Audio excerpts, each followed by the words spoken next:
The Sumburgh Lighthouse was designed by Robert Stevenson, grandfather to author Robert Louis Stevenson, and was built in 1821 by Peterhead building contractor John Reed.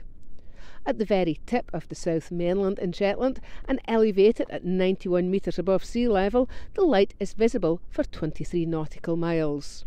The light was fully automated in 1991, the area was designated as an RSPB Nature Reserve in 1994 and attracts 25 to 30,000 visitors a year, making it the most popular outdoor attraction in Shetland. And after a £5.4 million improvement project, it's open to the public. And I'm here today to have a look about and see what's on offer. I've come up to the top of Sumburgh Head now and met in with Jenny, one of the visitor services assistants. Now Jenny, can you tell me what's been going on here? Because there's been quite a transformation for the old Sumburgh Lighthouse buildings. Yeah, it's quite amazing really. It's been a long-term project. That all the buildings here have been meticulously restored, really sort of fantastic restoration on them. The engines from 1952 have been restored as well, and these power the foghorn, which we'll be testing sometimes, but not at the moment because the birds are laying obviously, and it's been over 20 years since they turned that foghorn off, so it might give them a bit of a fright. So there's got several different exhibition spaces. We've got a marine life centre which tells you all about the rich, diverse bird and sea life around Sumburgh Head. We've got the engine room with the history of the foghorn and the lights.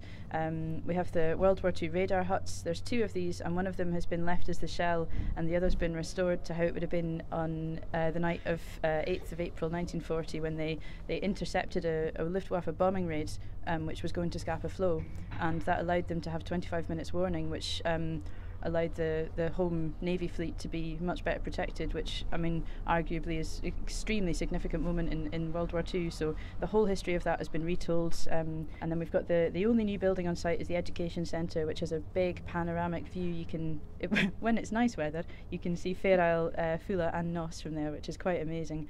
In the Marine Life Centre, then that's where you have your interactive displays and your interpretive displays.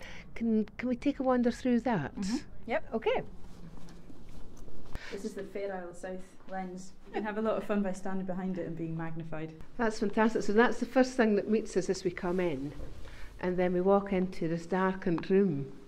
So these panels tell about Shetland's unique position in terms of the Gulf Stream and what effects that has on just the diversity of sea life around here, the richness of the seas.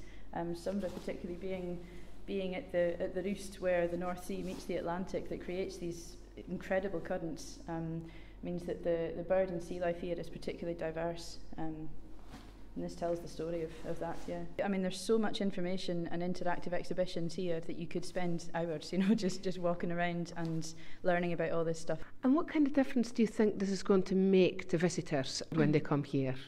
Oh, a massive difference. I mean, everything that was always here still is, the bird life and the reserve, but to see the history of not just the lighthouse keepers and their families, but stretching way back, there's been human activity here for 2,000 years.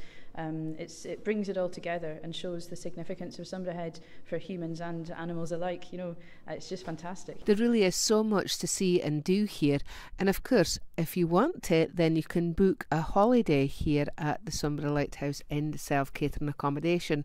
But one thing that I do want to do before I go is I do want to push the button for the replica foghorn.